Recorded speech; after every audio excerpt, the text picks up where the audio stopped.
Right now, we are still getting to the right place. I want us to become more consistent.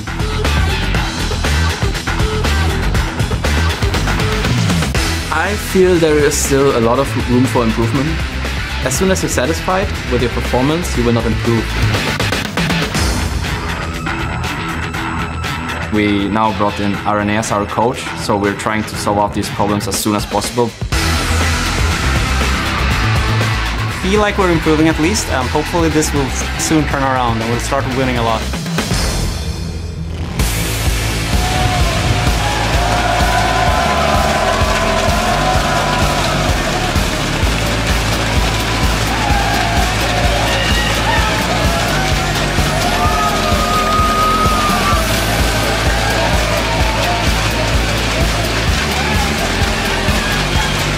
Welcome back, ladies and gentlemen, to the European League of Legends Championship Series, coming to you live from our studios here in Cologne, Germany. I am Lee D-Man Smith, and along with Marcin Linger, as we continue our coverage of Week 6. Yesterday, we saw Alliance and SK Gaming further secure their first and second places at the top of the table. And the games are going to be even more tense as the teams jockey for position in those standings, especially since there's only 5 weeks remaining of the summer split. Yeah, it is slowly crawling closer to the championships. Let's see how we go. Before, of course, we get into today's matches, let's talk about the big news from yesterday, which was the introduction of the 4.10 patch to the European LCS. First up, something we noticed from the junglers. The Frozen Heart is now being picked up. Yes, so attack speed reduction is a lot more popular now because we have all these AD carries who need to auto-attack a lot with Vintage and Blade the Ruined King. And of course, because the likes of Jax and Kale are still being played, so we actually saw Cyanide, Diamond and Svenskan all pick it up yesterday. It's not every game, but we will see it against these heavy attack speed comps. And next, of course, is changes for the AD carries. No more Bloodthirster to begin with. Yep. It's Infinity Edge or the Blade of the Ruined King. Simple as it is. I mean, Bloodthirster was changed. You can no longer stack it up to 100 AD like you could before. So it's not as good early game. Therefore, we see Vintage. If you want to make sure you can get to this very late game point, as long as you can survive early on, you should be fine.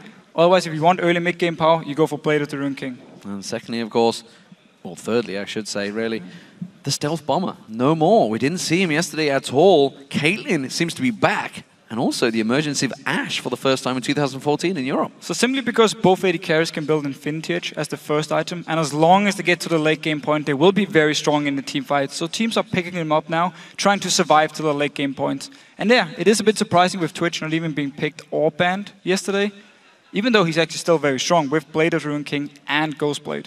And of course the top lane, well, Renekton is back, the Crocodile in that top lane in all 4 games yesterday. So there's been some changes. First of all, Dragon is worth more early on, so we could see less lane swaps. Teleport, 40-second longer cooldown, which means, of course, you have to stay longer in your lane. And then lifesteal was reduced, which means champions like Renekton with built-in sustain are going to be stronger in these one-on-ones. So therefore, we will see more Renekton. We should also not discount ability-powered champions maybe making an emergence in that top lane. Of course, here are some more of the moments. Yesterday's games, you guys were sending us tweets on Twitter, of course. Well, where else would it be? For hashtag LCS Bigs Plays. First up, of course, was from the Super Hot Crew versus Gambit game and featured some clutch Nami plays. This came from @LOL Objections, and he said not only the bubble, but the clutch Mikhail saves Mima from the Requiem in the first place. Kasing is a beast. This, of course, was the third most talked about play. Taken down, Sophie tries to go in towards him. He gets himself the kill and the shutdown bonus, but he gets cleared out by Baylor. Jumps in, Cataclysm and flashes out. Requiem comes out. Mima not going to take it so low. But he gets away. The bubble and the heal from Kasing just about survives. That is such a good bubble from Kasing, managing to prevent the rest of Gambit getting onto Mima. We just have to say his Nami has been very good the few times we've seen it. I would have course, have hit every single member of my bubble if it was me playing Nami. Still though, our next one, it comes in here, and the next one, of course, as I just said, is going to be from Alliance versus Millennium, and it features some very fancy footwork from Curb, and it comes from @Cyranos. He's saying, Curb juked Froggen and the Observer, and this was just second most talked about LCS big play. Millennium won't be able to get an objective for it. Froggen on his bot lane. Oh, that is dangerous news here. Froggen actually going to run with the Ghost. Pops the Destiny as well. Gold card will actually land down to the backside. Curb, though, I think may go down. He dives in. Froggen's going to fall. And Froggen and our cameraman completely confused by that one. Curb is a god.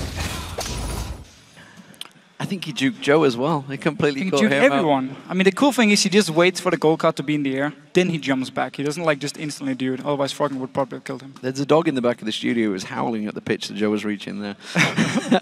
I've got to get it back. I get that reach myself. Of course, last but no means least, it was the incredible play from Froggen in that very same game. This came in from @RedArrow420 and said, it's not luck, it's destiny. With that fantastic ulti from Froggen, it's so well turned out. #LCS big plays, massive play for him. This, of course, was your most talked about moment in the European LCS. And there is the reveal. They're going to go actually over towards Nip, but he's close to the turret here. Will they be able to lock him up? Going under the tower. Cornex is actually going to go low. Finished off by the gold card. And now Froggen and Tabzz going to focus towards Petersen. Have they got the damage? Solar Flare comes down. They do manage to get themselves the second. Can they have the third as well? They will now with a triple kill. It's a triple kill for Froggen.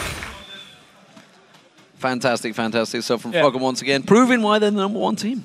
And also why he's Twisted Fate. First picked was so good in this game here and really helped Alliance win the game. Of course, we want to hear from you guys. Remember to send the big moments from today's matches our way by tweeting to them @Lulu Esports along with the hashtag #LCSBigPlays. So before we head into today's matches, let's take a quick look at the tables. As we mentioned earlier, Alliance are still the table toppers and the ones to beat. 11 wins and 2 losses. They are on an absolute tear right now. 2 games behind them is SK Gaming chasing hard with 9 wins and 4 losses. Then we have Fnatic and Millennium in a tie for 3rd place with 7 and 6. And the Subar crew at 6 wins and 7 losses right behind them. We're going to be starting today's matches off with ROC versus Alliance. They're setting up on stage ready to go, and that will be followed by Millennium, who will face SK Gaming. And after that, we have Fnatic versus the Super Hot crew. Then Gambit Gaming takes on Copenhagen Wolves. And after our matches conclude, stay tuned for the European Challenger Series round of 10 play-ins. Yeah, so 3 big matches coming up for that one. If you want more information about the teams, the players, videos, all past matches, and more, head over to lolesports.com. You can find all of that and more, including today's schedules, where you can vote on the teams you think will win. Just pick the team you think will come out ahead in each matchup, and we'll tally your choices before the games to see who you actually picked. And to find out how you can join us here in the Cologne studio to watch the LCS live, click on the tickets link at the top of the page. And at the bottom of each of those pages, you'll find a link to the LOL Esports Twitter. And since we're at the halfway point, we'd like to tell us which teams will finish in the top 3 in the European LCS and why. I guess saying Alliance and SK are the easy ones. Question is, who's going to get the 3rd spot? Who is going to join them? Fnatic or Millennium? Maybe. I can even see someone like Gambit come up here and actually take the spot in the end. Well, at the end of today, that will be the halfway point, the 14 matches. Still a lot to play for.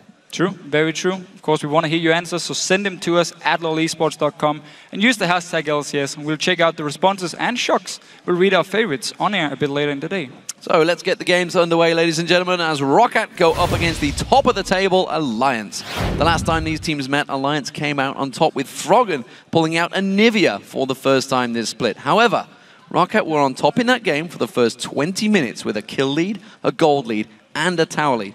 Everything was working out for them until they made one big mistake. They went into Alliance's jungle, where Alliance cleaned up and capitalized on it, turning that misstep into a victory. It was a big, big turning point. Yesterday, of course, SK Gaming against ROC never really got going. They were very passive in the lane phase, which led into a tricky fight for them, and they just got out-positioned by their opponents. The problem is now they face an even tougher opposition in the form of Alliance, and they're really going to need to step it up. And it was a very big issue for them yesterday, the comp they actually picked, because it seemed like they were outpicked in Champ Select. They got outscaled. They also lost all the team fights throughout the entire game, so they never really had anything to do in the game. It was a bit of a weird Rocket performance. And I have to talk about Celaver a little bit, because he played Lucian against Candy Panda and Caitlyn here. And on Lucian, he decided to build Infinity Edge into Trinity Force.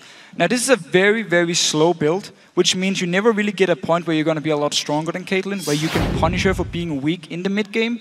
And instead, you're just going to get outscaled in the late game anyway, so he didn't actually manage to do anything with his build. So I would like to see him change it up, unless, of course, he gets a very good start today, and then he can go towards his very expensive Infinity Edge Trinity Force build.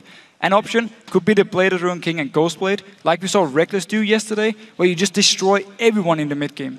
Well, Alliance, as you mentioned, are still top of the table, and with another solid win yesterday over Millennium, they don't look to be slowing down anytime soon. They have multiple tactics available to them, and so far have been able to execute them all very well. If you look at the team as a whole, there just does not seem to be a weakness in them right now. No, and once again, they had a different comp. And it's just so hard to predict what they're going to play. We keep talking about it. I mean, Froggen, he first picked Twisted Fate. Because now LeBlanc has been changed, she no longer silenced on her Q, so it's an easier matchup for Twisted Fate. And you can actually pick him into pretty much anything and farm, and then just help your side lanes. You won't kill anyone by yourself in the lane, but you can help everyone else. And overall, it just seemed to me like Alliance adapted really well to 4.10, because there were new champions, new items, and they just look strong as ever. And of course, when you think Alliance, everybody does think Froggen, but Tabzz once again had another fine performance on Caitlyn, who appears to be becoming very popular amongst the AD carriers with some of the new builds. Yeah, so the cool thing about Tabzz was he was very vocal on social media about what's good in 4.10, what's not so good anymore, which champion should you play. Caitlyn was one of them. He picked it yesterday in the 1-3-1 split push Alliance had, with Wickd in top lane. Froggen was pushing mid lane. He just sat in the mid lane farming all day long here. And he actually built Scimitar as his third item and Bloodthirst as the fourth item, and it was meant as defensive items now against Leona, against LeBlanc here, so he didn't die in the team fights. And overall, he just looks so good on Caitlyn, and he proved to me, I think pretty much every viewer as well, that he's one of the best AD carries, if not the best AD carry in Europe at the moment. Absolutely, definitely stepping up for his team. Of course, ROC come into this match knowing that they need to shut down Froggen to have a shot, but they also know how difficult it can be for a team that has played together for so long to adapt to changes in the playstyle. ROC is doing a little worse than they're supposed to do, but I don't think ROC was a top team. I think they were a bit lucky last season as well with the meta, and I think it fits them really good.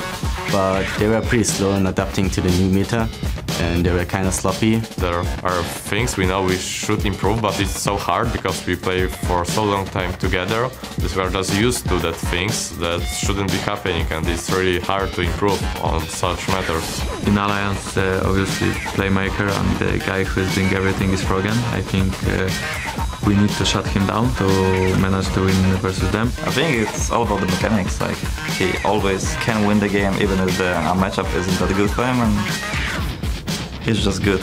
Overpow is a really good mid player, and he likes to play with champions. For example, they try to counter OP champions with out of the meta picks. Like last season, they tried to counter a 6 with a Talon, which is just a terrible matchup for Talon. Oh! Talon getting locked in for Overpow. Stuff like that is just like really bad pick and ban and preparation from their side. We are not aiming yet for the first or second place, we are aiming for like 4th. We were at the last place like 2 weeks ago, so small steps. Well, small steps indeed, and if you think back to the playoffs, ROC did take down Alliance 2-0, so they know they have it in them, but they're aiming for 4th place right now. We'll see how it works out for them. So let's check out those starting lineups. Over on the blue side, it is ROC. That means, of course, Xaxus is in that top lane, Jankos alongside him in the jungle, Overpow in the mid lane, Celaver in the AD carry role, and VandeR on support. And on the red side, we do have Alliance, with Wickd up in the top lane, Sugar as the jungle, Froggen in the mid lane, Tabzz as the AD carry, and of course Nif is on support. So let's check in and see how you guys at home predicted this match will play out. According to the votes, you think Alliance will beat ROC by 79%.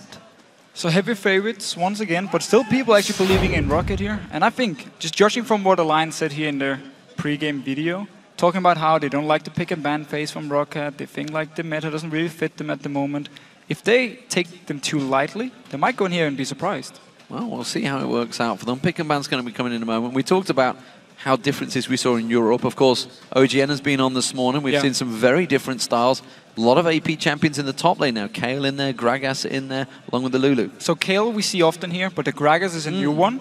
And then we see a lot of Rengar jungle in Korea. In Europe here, it's like Elise, Listen, and Evelyn. Pretty much every game. Here's Rengar, he comes in. We'll see how it works out for them. See whether anyone's adapted overnight, maybe pulled out something new. Maybe they're just going to try and reserve it. We're in a... Well, who knew? Who knew we're going blind pick? It's the new meta for the European LCS. And there's Olivia.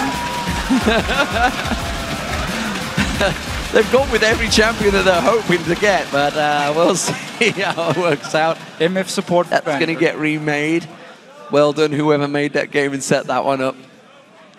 Taco Storm. I believe it was Taco Storm. I'm looking at you, buddy. Oh, man. So that game is going to get reset. Sadly, I don't think we're going to see a Nivea for Froggen. No, and probably MF not support, going to happen. no. well, it gives us some time at least to talk about their... I'm just going to join the game over here. To talk about the picks and ban phase, actually. Twisted Fate might be a possible ban for Rocket if they don't know how to deal with it from Froggen's side. Or we could potentially see the likes of Pantheon or Talon mid for Overpow if he feels like he has some counter ready for the Twisted Fate.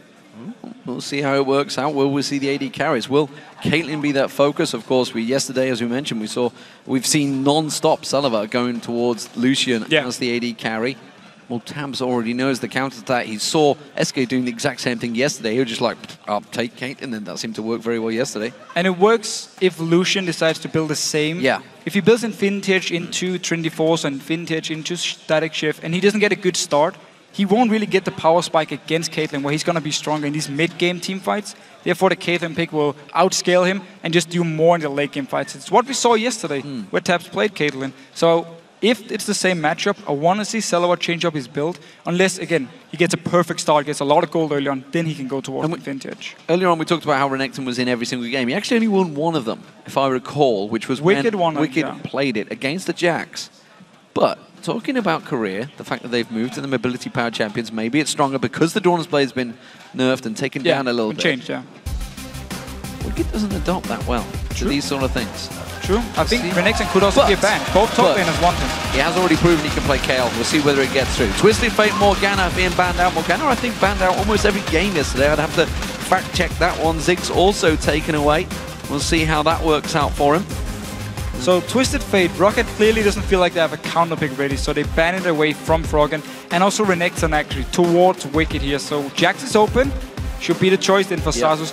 Is a bit harder to play Jax now, but we can talk more about it once we actually see the matchup. Yeah, Renekton and, as you mentioned, Jax being picked up. That means, well, we'll see what he falls back to. Will it be Shyvana for him? With that KO taken away, it's actually locked Wickd in a bit of a bind. He does know Irelia versus Jax matchup. That's a possibility. So 4.9, it was a bit of a hard matchup for Irelia, but there was outplay potential. Wickd, of course, is a guy who knows Irelia in and out here. In 4.10, where sustain means more, Irelia actually is going to be a very good champion because she has her own built-in sustain. Fast lock-ins coming through. We did see, of course, Nami being picked up for Nif. We saw how effective Nami has become as almost the de facto go-to support now that Morgana gets taken out there. Lee Sin for Shook. We've seen Shook doing some amazing Lee Sin plays over the time. But a very, very fast lock-in for Lulu for Rocket this time around. Yeah, so we've actually seen Lulu top lane a few times for Xaxus, but this time around with Jax, it should either be for support, don't expect it, or just mid lane for Overpow here. I feel like he really wants to pick Lulu, and then maybe go heavy late game for Rocket, and then you have Lulu with all the utility, and you have a Jax and now a Caitlyn logged in, just going crazy in the late game here. So Alliance need to look for either some very strong laners and try and shut down Rocket early on, or want to try and counter the late game themselves. So big change for Celaver. However, if memory serves correctly, Caitlyn used to be his main champion before Lucian became predominant. This is the first time in a long time, though, that he's obviously taken an AD carry over Lucian when it's available. And it really shows how strong these AD carries in Europe think Caitlyn is at the moment, and how much they think they can do for her. And the Caitlyn thing is always, you're strong in the laning phase, then your mid game is kind of meh, but then your late game is very, very strong once again. So you have kind of this spike up and down here, and if Tabzz locks in this Cockmore, I actually think it's a very strong pick at 4.10. Indeed, and speaking of 4.10, over in Korea this morning, Cockmore was banned out heavily. Yeah. So the thing is, he's one of the only AD carries who's not affected by the changes because he didn't build Bloodthirster anyway, and he swapped it around. So it's going to be Lucian. Let's see how he decides to build him. Soon. And again, Thresh available and choosing to go around it. Thresh would have worked very well, but instead Lucian, and let's not forget, Wicked's Irelia is in there. Yeah, so he did pick the Irelia into Jax. Again, it was a matchup in favor of Jax. However, there was always room for outplay for Irelia. If you dodge around the counter-strike from Jax, and then once it's actually down, you go towards him, you activate your W, and you just destroy him for a few seconds where he won't be able to hit back on you, and therefore Irelia can actually outplay the Jax. And then, of course, with the sustain changes, benefits her.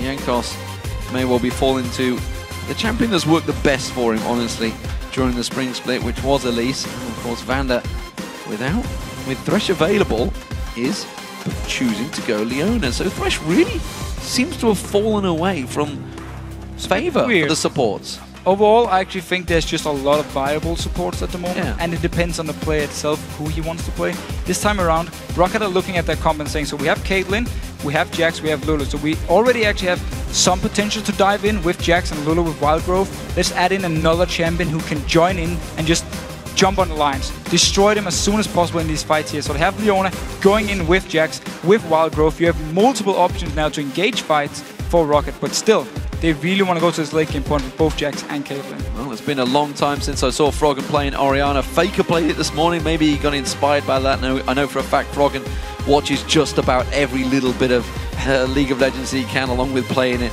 And of course, what do we think? Okay, take up the two team comps. Rocket actually have a pretty damn good one, but so do Alliance. Yeah, Alliance doing the same thing here. They didn't want to risk having to win early on, so they picked very strong late game champions themselves. Irelia, often people will say she's actually better in late game team fights than Jax, but Jax is better at one-on-one split pushing here. So team fight wise, Alliance will look very strong for late game. Also with Orianna scaling up so well to the late game point, and also with a very good early game actually, Orianna should be able to outfarm Lulu in a one-on-one lane. Therefore, Alliance looking very good with the picks here and adapting to what Rocket were picking, because Rocket showed very early on with both Jax, Caitlyn and Lulu, they were really looking for some late game points here. And both of the top laners keeping that teleport on as well. So, which team had the best picks? Tweet at LOL Esports with hashtag ROCWin or hashtag AllWin, and we'll check out the results from in the game. Overall, Alliance, of course, were 79% favoured coming into this game. What do we think? Do you think they got a 79% advantage in that pick and ban phase? Well, I definitely like the team fight setup for them late game. With Irelia, with Orianna, both so strong in team fights, and of course Lucian, who can be safe by himself. Add in Nami, double CC. I mean, there's a lot of options for them to both start fights here, but also overall just outplay Rocket in the team fights. And Rocket, of course, can split push with the Jax if they get to this late game point. If not, then I think Alliance definitely is in charge of the game. Well, of course, we saw Rockat's win streak get taken down yesterday by SK Gaming. That was a 4-game win streak. Alliance are on I believe, a 5-game win streak of their own, of course, since they lost to Gambit a few weeks back and broke that record. We'll see if they can set any new ones, but at the moment, Roccat are in their way. They're 11-2 at the top of the table, but Roccat are desperate for victories. They said themselves they're really only aiming for 4th place in the table.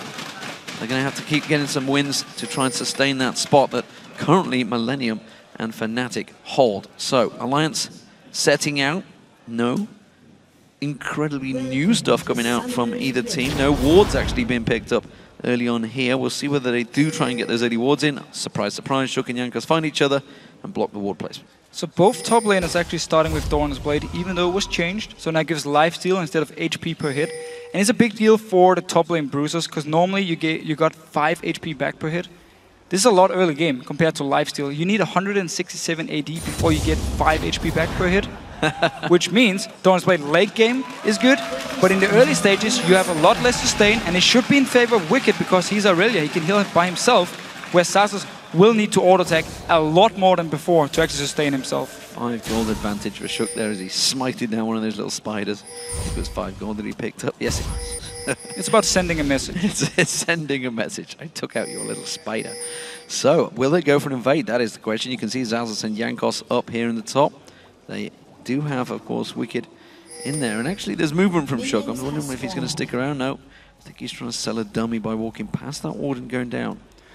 And we also need to see this bot lane matchup here, because Nami will automatically make your AD carry very strong in trades, because you put the E onto your AD carry, he gets the extra damage on auto attacks here. And of course, VandeR and Leona, he needs to go all in if he wants to actually go in and poke or start a fight. He can't just sit back and poke like Nami can do, or like Tabzz can do with the E from Nami. So therefore, if Alliance can dodge around and make sure they don't get hit by VandeR, they should be able to poke onto Celaver quite a lot. So, Jankos is starting out. That red buff. Meanwhile, of course, you do see this bottom lane pairing. Celaver and VandeR, they've had a good pairing, and honestly, Rocket used to be so nailed on at getting first blood. We'll see how Tabzz and Nif deal with them on this Lucian-Nami combo. So far, it seems that Rocket are the ones to push forward, of course.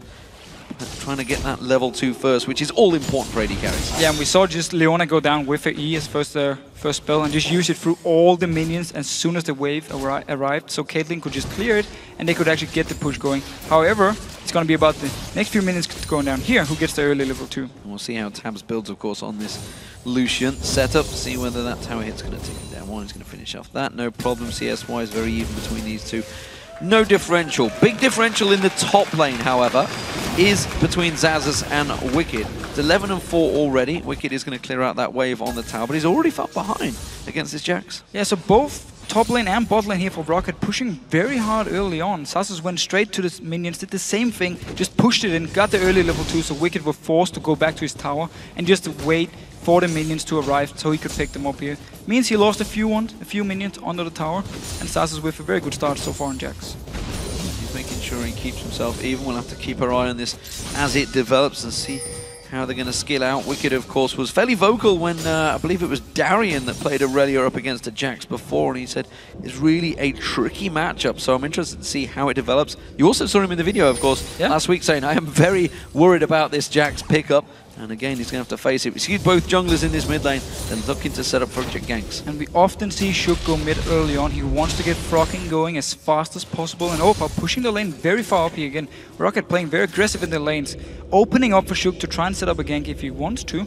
Jankos, though, up in his top lane. Wickd is now the guy pushing. Unseen in the tri-bush. Wickd actually heading down. Oh, he's well out of position now. Puts the ward down. Jankos is definitely going to force going towards it. Xaxus is playing this one very coy. That counter-strike will land. The stun comes in. The cocoon comes in. He's going to try and use the blade surge onto yours. Jankos comes through. Wickd's well they got it! No, he survived! Xaxus backed away! Stuns him in tower range, and they didn't have the follow-up. Wickd should have gone down there. Great play. Xaxus thought he was already dead. I actually think he thought Jankos could get the last hit, but then Wickd stuns Jankos. Xaxus already backed away, so didn't manage to get the first blood here. Now Wickd can teleport back to lane. Only lost a few minions, and a flash, of course. And he's also got double Doran's Blade now in that top lane, so he can actually try and be a little bit more abusive to Xaxus and maybe try and bully and send him back. Shook comes in the mid lane, tries to go towards Overpow, doesn't quite get the lock on around him, and didn't really have the damage to follow through. Took a few too many tower hits. Bubble landing on towards Celaver, followed by a Zenith Blade from VandeR going in towards it. The AD carries and trade him, and Nif is going down. First blood will come in. No! He gets the heal back on himself. Meanwhile, back at the AD carries. Tabzz on towards VandeR. Celaver taken low as well. Back and forth action, but still nobody going down between the two teams. So we started all in here for Rocket onto Nif. He managed to actually get away, and instead Tabzz just stood there, did damage to Celaver, switch over to VandeR. But a lot of fights here early on. Mid lane, flash is gone now from Overpow because Shook came in. Top lane, of course, Wickd without the flash. But then bottom lane here, both support used every summoner. So it's almost seen a SOAS build coming out of Overpow on that Lulu. You can see triple Doran's Blade. Meanwhile, Shook actually just taking down the large golem off the side, maybe looking to come down towards his bottom. There's no ward in this tri-bush, so I believe he's got in unseen so far. It's all about the Aqua Prism from Nif now. Can he land it? Doesn't look like it. No, you actually see him put the E onto himself, want to auto take onto VandeR, slow him, then land the bubble, but he was very close to the tower. He knows, okay, I have no flash at the moment, I need to be careful. Nif needs to be the same though. Shook is waiting a long time in this bush. Now he's going to step away. Now he's going to get spotted by the ward, and actually Jankos coming around here may try and go for a gank of himself because Alliance don't actually have any vision in that river area. It seems he will both step away. To pass, of course, the golems realize that there could have been Shook nearby, so they're not going to risk it. So mid lane matchup again. We just talked about the triple Dawn's ring on to Overpow here. It should mean he's going in for Morello Nomicon. Athene's, of course, was nerfed a bit here in 4.10. Less magic resist, 15 removed, and also some of the mana region is gone. Therefore, Morello Nomicon is a great option. It's cheaper, it gives more AP as well, and as long as you have the Dawn's rings, you should be able to sustain yourself. Froggen, though, on Orianna will need all the mana region from Athene's, therefore he will go towards Wickd playing a little different on Xaxus there. Took a few too many tower stuns and hits there. Not too sure what the plan was, trying to bait him into something, I'm not sure what, but he did have the level advantage. However, this mid lane pair, Froggen, of course, on Orianna, up against a Lulu for Overpow. It's not a matchup we've seen for a while, honestly. Of course, this is going back to Toys when he used to play Orianna in the Season 2 World Championships. Froggen, how do we see this balance in this mid lane? Because, well, I mean, both of them kind of need to get a lot of farm, but Overpow kind of on Lulu is a bit of a lane bully. Well, the thing is, she was a lane bully until it changes to her Q, where she couldn't get double Q onto her target any longer. Therefore, she actually now is more of a I need to just farm as much as possible in my lane and get to team fights where I'm very, very strong. Orianna, she's good in laning phase, therefore it is expected for Froggen to be slightly ahead in CS, and it's basically what we're seeing here. He's just farming pretty well, and Overpow trying to do his best of just picking up as much farm as possible. We'll see how that one develops. Top laners have backed away, and well, I'd say Xaxus backed away and got himself a build towards the phase, got himself the second Doran's in there as well. You can see Wickd going the same route, so it looks like a potential Triforce opener for both of these top laners rather than a Blade of Rune King for Xaxus. So it's smart enough to go straight into Triforce, especially for Irelia. We often see it again here.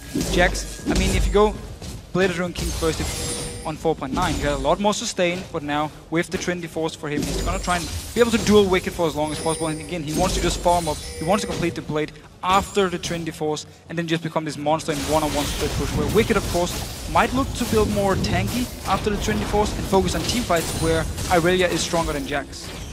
Blue buff pick up for Overpow, blue buff spawning for Alliance. We'll see Froggen step off to the side in a moment, and doesn't look like anyone's going to try and interrupt that play either.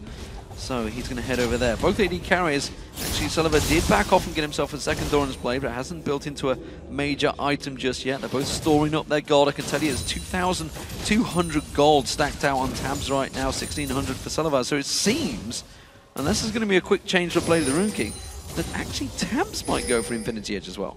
Yeah, looks like it for now. Otherwise, he would have preferred to come back earlier, picked up a Cutlass here and trying to bully Celaver a little bit. But of course, just waiting in the lane is not necessarily bad for him. If he can farm enough to actually get the Blade of Rune King, it's going to be great because it's cheaper than the Infinity Edge. And he's going to have this time now until Infinity Edge will be completed on Celaver, where he's a lot stronger in one-on-ones. But we need to see what happens once they actually go back. And both junglers once again, Jankos once again, moving towards this bot lane here. Well, they've got Pink Ward in that bush, so they have clear vision. Jankos knows that he's safe, but it seems that with that wave push right up, they're not going to be coming out of that tower zone anytime soon. Jankos just deliberating and waiting a little bit of time in that bush right now. Now they're going to step forward, but look at that. They're already pinging it. They're saying, pretty sure someone's here. Overpow moving towards this top lane. There was a pink ward from Rocket, so he wasn't spotted. I even used the sweeper lanes in the bush to see if there's any wards in his river point here. So all the way up to this top lane. Might want to dive onto Wickd. It's tricky to die. Full HP though, yeah. Oh, Irelia, and you can see he's already put a good turnaround of damage onto Xaxus. That immediately was over. I was like, nope, no chance. Backing away. My tower's also being pressured. You can see the it's a bit of a weird move. Wave had been pushed in by Froggen. He didn't. Well, unless he loses CS in that mid lane, he didn't lose too much by making that move and making potential play. True, so he lost a little bit here, but still diving a full HP Irelia, even without your jungler. Oh, VandeR going in! This has been a long, hard-waited battle for Nif. Will catch on towards him. He's going to go down. First blood will come in from Jankos. They made it count, but Jankos was there for a full minute. He was waiting around for a long time. He even moved away a little bit, then moved back to this lane here, just waiting to set up a kill. And Shook has actually just been farming. He was running from base, but just way too late, so they could pick up the kill here. Jankos also getting the first blood. Well, it was a ulti used. That's going to be the solar flare down. Celaver getting caught out. Shook goes in for this one. What in the hell was that? Teleport being used by Wickd, but that was crazy. Yeah, that was pretty bad. That's just about sums it up. Now Jankos may be in trouble. Wickd jumps on towards him, has got that sheen completed. It does stop the dragon for now. That is about all I can say about it. It stopped the dragon. Wickd did use the teleport, didn't actually cancel it in the very end. So yeah, I guess worth it for Shook to actually stop the dragon by sacrificing himself. Unless, of course, Rocket can just pick up the dragon later on, and then it would just been a free kill over to Rocket. Well, I mean, unless he was just like, yeah, I'll come and I'll teleport in. And then I think Shook maybe went in. It was always the plan. There's nothing for me to teleport. You need to put a ward down. I can't jump onto nothing. Froggen was moving from the mid lane. Nif was moving from the bot lane once he actually jumped in, and then they waited for teleport here. But as you just said, there was no ward for Wickd to teleport to, so he came in too late. Had to put it down the ward instantly. Wickd had started teleport instantly. Could have potentially set up a kill or two, and maybe the dragon, which probably was the idea for Alliance. Well, speaking of dragon, it's a fairly delayed one. We saw some fast ones yesterday. At the moment, though, 12 minutes in, and with the teleport down for Wickd, this would be a fine time for Rocket to start this one out because Xaxus has his teleport. There is a ward, there is vision for Alliance, but I'm not sure Rocket can go for it just yet. Send his blade, not catch it. You also see the position from Xaxus. He actually moved all the way down here to his own tower, waiting to see, am I going to teleport in? But now he's just going to go back because they actually stopped the dragon again. Alliance staying around, Tabzz can quickly join in from this bottom lane, Froggen the same, and Wickd actually moving from this top lane now because there's no teleport. He's going to get spotted, he sees the wards, they know he's going for it, but Solar Flare catches on Shook once again, Aqua Prison locks him up, the jungler goes down, that's the dragon for Rocket. And it's such a good comp they're using here, Rocket. They have VandeR starting the fights every single time. Jankos then follows up with Cocoons, you have a lot of CC, and you just kill the first target you can actually land. And now on to Nif. Oh, Nif got out now, puts out the wave, both lands the Aqua Prison, but you can see Overpow catching on towards him, there's enough damage there. They're going to try and turn this fight back around. Now Froggen's getting focused on. The Cocoon does not land from Jankos, Shockwave pulls him in, not enough damage. Ace in the hole comes out from Celaver, and again they force him away, but still, the dragon is not taken still yet. alive. Yeah, Alliance, they keep going in to try and stop Rocket, and VandeR every single time. He's the guy engaging onto them. You see here 1 kill and also picked up multiple assists. He's been part of every kill so far.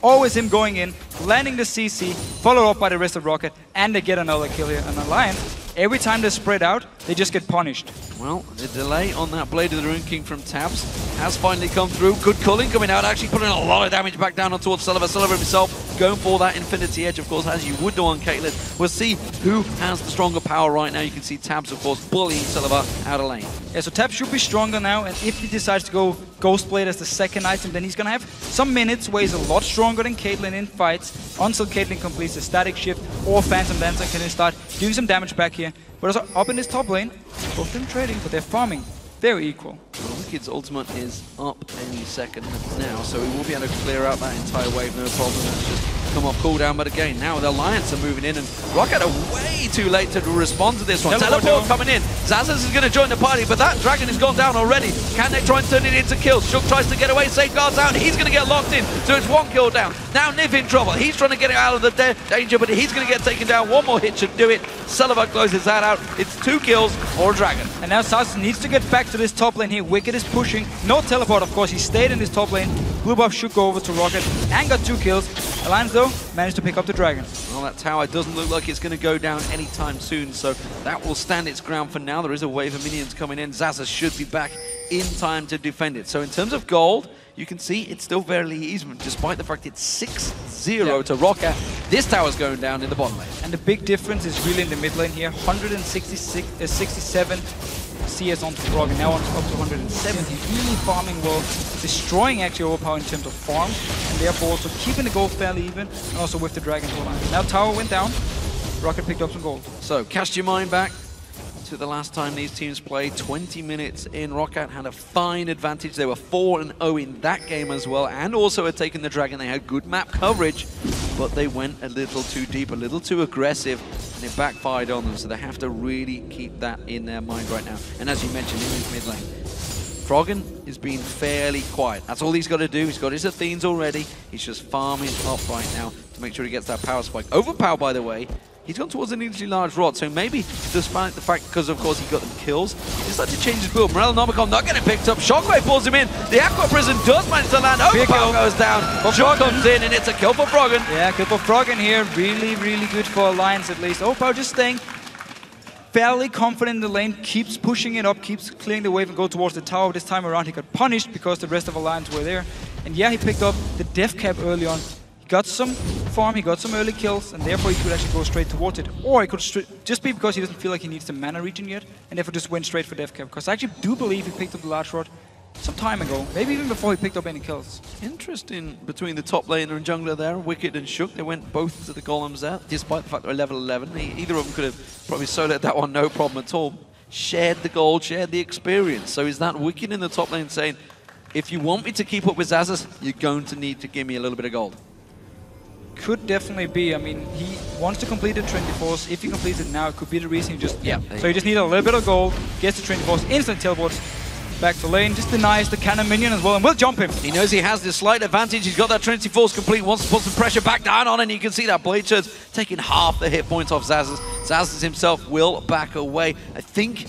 He can't bite yet, he needs more. He's just too short, he's too short. He can't get the Triforce going towards back. the jungle here. He just needs 200 gold or something more before he can actually complete the 24s. See if Larry White can give him enough gold to take him back. He's going to take that one down off the side there. So, first kill for Alliance was on Overpow. We'll see whether they can continue that one. Xaxus is already he's showing he actually can't go back yet. He doesn't want to go back before that Triforce is ready. And also his teleport isn't ready yet. Remember, 40 seconds longer cooldown on teleport here in 4.10. So if he wants to wait for the teleport, he has to stay in lane for quite a while before he can actually go back, buy his item and teleport back to lane. Otherwise he's forced to run the entire way back. Wickd is holding that lane now, making sure, knows that potentially Xaxus is nearby. Shook clearing out the wards. Immediately VandeR gets replacing ward straight on there, gets himself a red buff. Look here, Rocket is sending Jankos up to help Xaxus get the needed farm. Otherwise he will be zoned away by Wickd because he has the Trinity Force completed. So Jankos now has to go up, babysit Xaxus, maybe try and pick up a kill onto Wickd, and then you can get Trinity Force onto Jax. Wickd's actually showing some signs of aggression, and Kane puts a good hit down on Xaxus there, quickly gets the stun down on him, gets caught with a counter-strike, but it wasn't followed up, sidesteps that cocoon, and Rocket are not going to get themselves a kill here unless they go way too deep and overextend onto the tower. They're just about on the borderline of that tower range. Just want to push the wave out here. Overpow won't be able to come up and help them because he's in his mid lane, Froggen putting a lot of pressure, so we'll pick up the tower. Very good move by Rocket, and also getting the Trinity Force, of course, onto Xaxus. But Alliance responding. Shook is in the bot lane instead, taking the tower. Taking the mid tower and the bottom tower at the same time. Alliance knocking 2 down with 1 stone. So let's have a quick look through the items. As you can see, Wickd holding out Rocket. I don't think they're going to push much further. If they do, they're in trouble because Froggen was making his way up there. He's going to clear up the Wraiths instead. Alliance in the bottom lane. They're still pushing. They know they have a 3-on-2 numbers advantage. Yeah, and they knew there would be quite some time before Jankos could even join in case a fight would happen, and also Froggen with all the pressure in his mid lane, so Overpow couldn't join either. So we do see now Infinity Edge completed for Celaver, but we do see Tabzz going towards the Ghost Blade, so he's really looking to be very strong here in this mid game corner, trying to punish Celaver for going this slower build, which of course you have to do on Caitlyn, where you want to get to late game points and then you become really strong. Well, speaking of slower game punishment, Froggen is currently 2 levels ahead of Overpow. Overpow went for that death cap. You can see death cap's almost complete. There it is. Yeah. Now complete. Go far ahead. And he's got the Athenes and the Mercury Treads. And you look at Overpow, triple Dorans in a single blade. He is struggling right now. He's got 1,200 gold on him, but he's hurting and he's being falling way behind. 240 to 160 CS. Big difference. And that's of course one of the issues about stacking Doran's rings for mana region, because again, it doesn't count as a full ice in that case. And you're gonna have to sell it late game anyway. Froggen doesn't. He already has 15 death cap. Shook going in though. Good blue steel coming out from Rocket, but you can see Overpow having to use his ultimate to save his life against Shook. They do take the tower down, gives them an advantage. Dragon up in 15 seconds. Are they going to stick around? It looks like they're already backing away. They don't have the timer, remember, because Alliance took it down last time. And Overpow is recalling now, so you won't be able to join in for the fight. Alliance already here with Wickd as well. Can just go straight for the Dragon with 5 members. Top tower even went down to the minions now. And Overpow, he needs to hurry if he wants to join in for a fight here. Well, he's got that speed boost that he gets from Lulu. We'll see whether it works out for him. You can see Wickd already in there. There's going to be the I can never remember the damn name of it. Scrying Orb. The Scrying Orb coming out from Celaver. It does give them vision. They have the timer, but Shook secures the second Dragon for Alliance. But because Shook went into Overpow, he actually kicked him into the tower again, so he took a lot of damage, forced him to recall. Free Dragon for Alliance. He didn't stay, and therefore Alliance will pull it and drop it. Getting slightly ahead in goal now, and still, the big thing, it is in this mid lane here, almost 100 CS ahead. And that works out. So blue buff is completely taken away from Froggen now, because if you saw Jankos had stolen away before, Overpow secures his own. So that's a problem. Shockwave off cooldown, it's a big deal. We'll see how it works out for them. Bottom lane pushing in. Tabzz is going to follow that wave in. With Ghost Blade now completed, culling through there, and Celaver himself is chasing on towards it. He's got the start of potentially either a Phantom Dancer or a Static Shift. Yeah, and if you sit at home now and wonder, Ghost Blade, on a range champion, what's going on here? I wasn't used to seeing it. 4.10 is now 6 seconds for range to active. You get 40% attack speed, 20% movement speed, so you can kite easily, and you also do a lot more damage. At the same time, you get 10% CDR from the item itself, which is very good for an AD carry, and something you normally don't get. You also get 20 armor penetration. Of course, you get some crit, you get some attack damage. Overall, it gives all the stats you want as an AD carry. It's fairly cheap early on, and it synergizes really well with your Player's Rune King, which is now 8% current health you do on the passive every time you hit. So the more attack speed, the more damage you're of course going to do. And on Lucian, it's now all about dashing forward, get your double tap with your passive as many times as possible. It's no longer just about your abilities doing damage, which it was with the old Bloodthirster build early on from Lucian. It's now more about the auto attacks. And as long as you can get everything off in the 6 seconds he activates the Ghost Blade, he's going to do so much damage. Also, the calling, of course, is affected by attack speed, so if you use it while the Ghost Blade is up, you're going to hit even more. Or hit more callings, I guess. Alliance are making strides to make sure they took away the vision ROC had placed in and around the Baron area river. They're actually putting a lot of vision in and around that Baron, so we'll see how that goes out. Tabzz got to be careful. He's going to go on towards Xaxus, but he fancies this one. Counter-Strike will block those basic attacks from Tabzz, but you can see Xaxus, he does not want this fight. He's got no vision, does not know what's nearby. Probably expecting Irelia to pop out, but now he sees Wickd in the bot lane. Nif was nearby to join in as well for Tabzz here in case he needed it, so wisely enough by Xaxus backing away. Just look at this goal difference. Froggen been ahead the entire time now. Almost 2,000 goals ahead. Yeah, dominating that mid lane battle right now between the two. Alliance in 3 members against ROC. 3 members. Overpow going aggressive. Nif was singled out there. Didn't choose to capitalize on it. It does give them an advantage to push the mid lane turret though. They could try and get some tactical positioning. Shook is going to come around and try and block them away. And we do see Wickd also on Irelia, deciding to go tank now after 24. So going to focus more on team fighting. If you build a second damage item, you could focus on trying to split push, but you don't really want to one-on-one the Jax. We keep talking about it. So he's going to build tank, go towards the team fight instead, get the ball on from Froggen and just jump into the back line, use the ulti from Froggen, and you have an insane engage combo already, followed up by Nami, hitting 1 or 2 members with either bubble or tidal wave, and you have some good CC, some good damage from Alliance in these team fights. And we need to see if they want to start forcing something, because Celaver at the moment, he's just farming up here. Now he completed Static Shift and Infinity Edge, so that's his power spike, and now he just needs to scale up into late game. He needs, of course, the Last Whisper. Might go towards something like a Bloodthirster if he wants the shield here in late game. We're going to see what he actually wants to build. But still, this is the time where Alliance with Lucian should be able to punish ROC a little bit, or at least punish Celaver in one-on-ones. Well, the 2 side laners, Wickd and Xaxus, are playing a game of cat and mouse. One pushes the top, splits across, pushes the bottom, and they're doing vice versa constantly. At the moment, no, they are keeping each other guessing. Let's talk about supports though, because we were mentioning this yesterday, how supports now have, again, yet another itemization change because the Mikhails is now a lot more expensive, and you can see Aegis Legion being picked up by Nif. So I would still say Mikhails is worth it on champion like Nami, where the cooldown reduction actually works really well. Still, it's a lot more gold. It's 850 extra gold, I believe, to complete the Mikhails, which is a lot for support, and why you still see it sometimes, but then they delay some other items. And it seems for now Nif doesn't want to build the Mikhails, even though he's against a Leona and Elise, where it would be very helpful. Even a Jax, to be honest. Yeah, it would make complete sense, but not going to go that route. We'll see how it develops as these item builds keep on stacking out. 25 minutes gone in this game. Still very tight between the two. You can see the gold advantage is mainly just between the 2 mid laners, Froggen and Overpow. Pressure on, Cocoon lands on Nif, not going to get followed up. That spider will skitter its way through. There was a wave pushed up on towards the mid lane. Tabzz is going to try and get the remnants of that, cleaning himself up around about 50 gold. As it stands, Dragon's up in 52 minutes time. This is going to be a long posture over a simple Dragon. And both teams really showed they're just waiting for this Dragon fight. I mean, nothing happened the last few minutes. They've just been waiting around for the timer here, farming the lanes, completing some very important items. I mean, Froggen now with Void Staff, he's a whole item ahead of Overpow at the moment here. It's going to mean a lot in the team fights, unless ROC manages to land all the CC onto Froggen and kill him instantly, so he won't be able to do anything. Otherwise, he's going to do so much damage. And even Wickd now. What I would say from Alliance's point of view is that the build-up to this last 20-30 seconds, they've been off at the sides farming both middle, top, and bottom lanes, whereas Xaxus was only pushing the top, whereas all 4 members from ROC, they were defending that middle ground. They were trying to hold the Dragon area. And you can see it as well. Celaver slightly behind in CS, of course. Overpow been behind pretty much the entire game, but also Xaxus now. They were even in CS earlier. Now, falling slightly behind because Alliance are better at finding farm around the map here and also pressuring other lanes while someone is farming. And now they're moving towards the Dragon. It is up.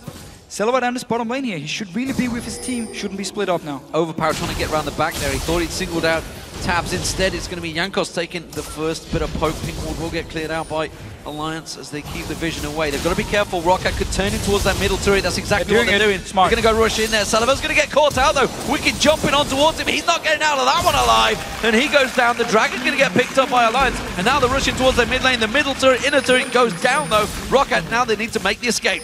And this was a mistake by Celaver, but still we need to see what happens here. A lot of members from ROC trying to just recall Alliance. They give up, don't want to chase. Instead, Are they moving towards Baron? They're going for Baron instead. They're going to force. They know the rock out of backing away, desperately out of position. It's a recall from Xaxus. He's got teleport available. Overpow now realizes something is up. They are not visible. Overpow's going to run in. He's got a ward I think he can throw in towards that pit area. But look at this Baron. It's going down so quickly. There's going to be the solar flare catching on towards him. It doesn't matter. Alliance have secured that Baron. Quick wave comes out, catches Jankos. Shook should be able to follow that one through, kicks him in back to his team. And Alliance are just on cleanup duty right now. So 1 kill onto Celaver here from Alliance, and then Rocket, they tried to escape. They ran into the jungle of Alliance and started recalling. And Alliance were like, we're not going to chase. We're just going to go straight towards Baron. Rocket completely out of position. That's a Baron, Dragon, and also mid tower.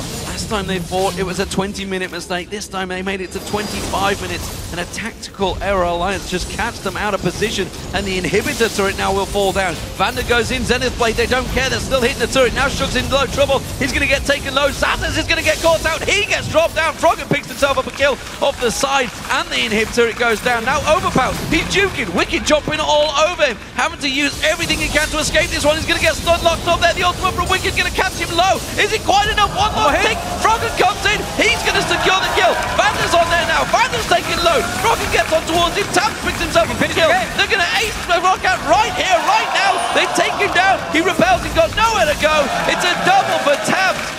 And just like that, Alliance turn on the juice and take down an inhib. And Alliance took full advantage of the fact their mid-game is so strong with this comp here. Jax still needs time, Caitlyn still needs time to build up, and Alliance, they were ready to teamfight. They're really so good in the mid-game. They Blade the Rune King and Ghostblade build for Tabzz on Lucian here as well, so they were so much stronger in these mid-game fights, and also mistakes from Rocket. Well, they're going for a Nexus turret. They're going to get one down. Can they get the second? The rest of Rocket are only just respawning. You can see Xaxus trying to stop this one. Tabzz is continuing to hit on that turret. It's almost taken down. It looks like they're going to get away from this one. Xaxus taking low. There's the second Nexus turret. They can try and finish the game right here. They're going to back away, Cullen. Solar Flare lands onto Tabzz, ace and a hole blocked off. Shook jumps in front of it. And Alliance will disengage and take themselves almost everything from the base. Can they turn it around? There's the wave's going to stop them. VandeR gets locked up by a Aqua Prison. And Jankos, he may gotta be careful. He could get kicked into Alliance here. There was ulti on Shook. He decided not to go for it. And Alliance back away. So both Nexus towers are now gone. Mid inhibitor as well. It's been some crazy 5 minutes for Alliance, picking up pretty much everything on the map they could actually get. And just looking so strong. I mean, now they can buy, as look here, there was almost 4,000 gold on Froggen. Look, he doesn't even need money anymore. He's so rich. They can just buy items, move down, force a team fight, and go straight towards the Nexus if they want. Alliance's decision making is so crisp, it seems right now. A little bit of a high five between Froggen and Tabzz there. Shook all alone. The rest of the members coming out towards him will try and take the red buff. We'll get it. Jump out here.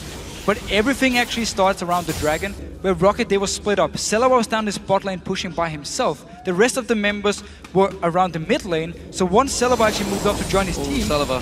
Wickd just found him. Now Celaver needs to be careful as well. You can see Nif's going to try and speed on towards him. He will back away there. Dangerous, dangerous game as he was just strolling up blindly in towards all 5 members of Alliance who now make their way along this bottom lane. What a turnaround this game has been. Rocket, as we mentioned, they had a good start. Yeah.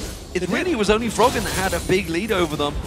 But just one little error has caught them out. And again, Jankos, he's repelled. He's got nowhere to fall this time around. He's going to drop straight in there. You can see Shook's gone deep on this one. Maybe a little too deep. Xaxus is going to catch on towards him. Tower hits on Shook still, which means the rest of the team are going unhindered under that tower. You can see Froggen comes in. Pulls a shockwave. Pulls them straight back in. VandeR does not go down. Wickd dives on towards him. There's going to be 1. There's 2. Celaver going down. Xaxus going to get right the wave on towards it. And they just move on in. It's a double for Froggen as he collects some points. The Aqua Prison bouncing Jankos in the air, and the Nexus will fall down. Alliance continue their win streak in the top. They want to get the top points, and Wickd dives on the fountain and secures the kill on Overpow. Fantastic performance by Alliance once again. They are now 12-2 at the top of the table. So a bit of a slow start from Alliance, just farming in the lanes here, waiting till they got a few items before they even wanted to start team fighting. And then just one mistake by Rocket, Celaver out of position, Alliance kills him, and from there it was just a series of mistakes from Rocket, giving up the Baron for free, even though there was 4 members still alive from Rocket here. And then Alliance is pushing down towards this mid lane here, winning another team fight, getting both Nexus towers, going back here, just picked up so much gold. And then the last fight, it was just a matter of time before they would win. Well, I said at the start of the game, a don't remember the last time I saw Orianna for Froggen. It's been a while ago, that's for sure, but 606 performance, nearly 100 CS ahead of Overpow towards the end of that. Fantastic once again, pulls out yet another champion, and we talked about it at the start of the show, you know, how versatile this team really is and how well they perform, even though they get different pick and ban phases, different times around, they get taken out of the comfort zone, but they react again perfectly. And it's often built around whatever Froggen decides to pick in this mid lane. I mean, there was a Nivea. We've seen Lulu when they went with the whole Lulu Shyvana comp, and they had Tabzz on a hyper carry and just protected Tabzz in team fights in the start of the season. Then we have seen Twisted Fate, now Orianna coming in, such a strong team fight comp here from Alliance. And once again, they know how to play all these champions. They have a lot of comfort picks, and that's why it's so hard to play against them. And that's also why the rest of the team can expect everyone to know how to play exactly like they should in the lane. They know exactly what they want to build here in 4.10. We see Tabzz against Caitlyn this time around, just going straight Blade Rune King, Ghost Blade, very strong in the mid game, stronger than Caitlyn in the mid game, and also where the rest of Alliance was stronger, and they could just win the game. Laying down the damage, and of course, he was that strong, he went back and bought an Infinity Edge flat out. True.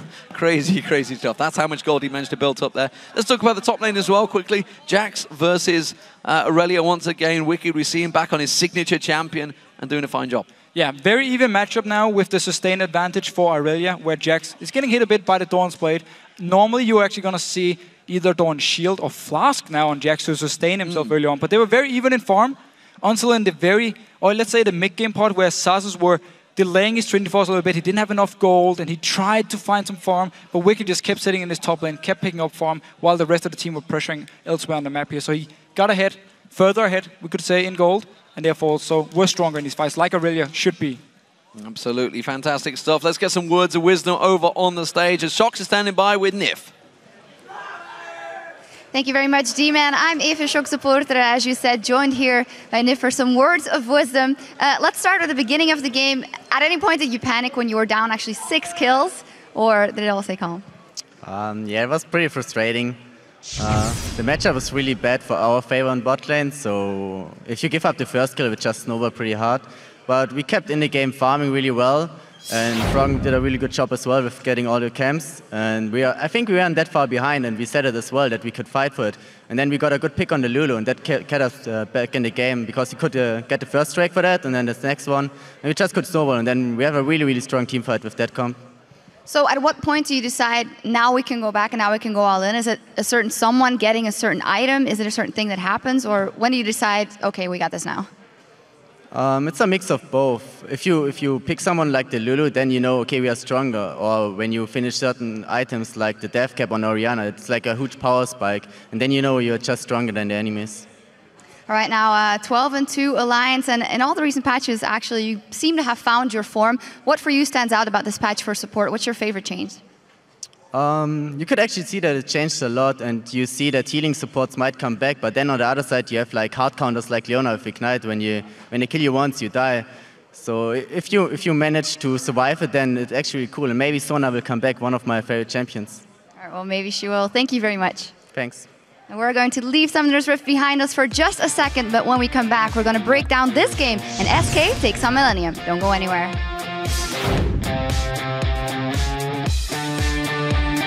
I need to shower. I mean, I need to shave. I'm getting a neck beard, dude. How are you getting a neck beard? You don't even have any beard. There's like... Oh my god, Jeff. No, that's pretty much nothing. There's like 3 hairs sticking out. Exactly, I need to shave those 3 hairs. Even if I do jungler. Oh, VandeR going in. This has been a long, hard, weighted battle. For Nif will catch on towards him. He's going to go down. First blood will come in from Jankos. They made it count. Having to use everything he can to escape this one. He's going to get stun locked up there. The ultimate from Wickd is going to catch him low. Is it quite enough? One more hit. Froggen comes in. He's going to secure the kill. VandeR's on there now. VandeR's taking low. Froggen gets on towards him. Tabzz picks himself a kill. They're going to ace the rock out right here, right now, under that tower. You can see Froggen comes in, pulls a shockwave, pulls him straight back in. VandeR does not go down. Wickd dives on towards him. There's going to be 1, there's 2. Celaver going down.